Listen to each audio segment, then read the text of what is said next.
ఓటమి తప్పదని బాబు మెంటల్గా ఫిక్స్ అయిపోయారా? మేం కష్టపడితే వాళ్ళు వచ్చి పెత్తనం చేస్తారా?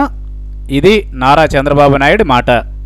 తన పార్టీ ప్రభుత్వ సమన్వయ కమిటీ భేటీలో బాబు ఈ వ్యాఖ్య చేసినట్లుగా తెలుగుదేశం అనుకూల పత్రికలే పేర్కొంటున్నాయి. తాము అన్ని వ్యవస్థలను గాడిన పెట్టామని, ఈ దశలో వైఎస్ఆర్ కాంగ్రెస్ పార్టీ వాళ్లు అధికారంలోకి వచ్చి పెత్తనం చేసేలా ఉన్నారనే అభిప్రాయాన్ని వ్యక్తం చేశారు చంద్రబాబు నాయుడు. మరి ఇంకా ఎన్నికలకు చాలా సమయం ఉంది, మేం అధికారంలోకి వస్తామని వైకాపా వాళ్ళు అంటున్నారు. మరి వాళ్ళు అనడమే కాదు, బాబు మాటలు వింటే ఈయన కూడా రాబోయేది వైకాపా ప్రభుత్వమే అని ఫిక్స్ అయ్యారేమో అనిపించక మానదు. తను చాలా కష్టపడుతున్నాను అని, చాలా సాధిస్తున్నాను అని, కానీ వైకాపా పెత్తనం చేసేలా ఉందనే మాటలతో బాబు ఓటమి భయాన్ని చాటుకున్నారు. తను కష్టపడితే పెత్తనం తన చేజారేలా ఉందని బాబుగారు భయపడుతున్నారు. తద్వారా నెక్స్ట్ ఎలక్షన్స్లో తెలుగుదేశం ఓటమి తప్పదని బాబు భయపడడమే కాదు, ఓడిపోతామని మెంటల్గా ఫిక్స్ అయ్యారనే విషయం కూడా స్పష్టమవుతోంది.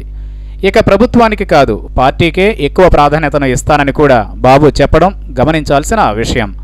మరిప్పుడు చేతిలో అధికారం ఉంది కాబట్టి ముఖ్యమంత్రిగా తన బాధ్యతను నెరవేర్చడం మాట ఎలా ఉన్నా, వచ్చే ఎన్నికల్లో పార్టీని గెలిపించుకోవడానికే ఇక ఎక్కువ సమయం పనిచేస్తానని బాబు చెప్పేసుకుంటున్నారు. మరి ప్రజలు ముఖ్యమంత్రిగా అధికారం అప్పగించింది ఇందుకేనా? ప్రస్తుతం ముఖ్యమంత్రిగా విధులు నిర్వర్తించడం మాట ఎలా ఉన్నా, వచ్చే ఎన్నికల్లో గెలవడానికి మాత్రం గట్టిగా పనిచేస్తానని బాబు చెప్పడం ద్వారా సభ్య సమాజానికి ఏం సందేశం ఇస్తున్నట్లు అర్థం కావడం లేదు.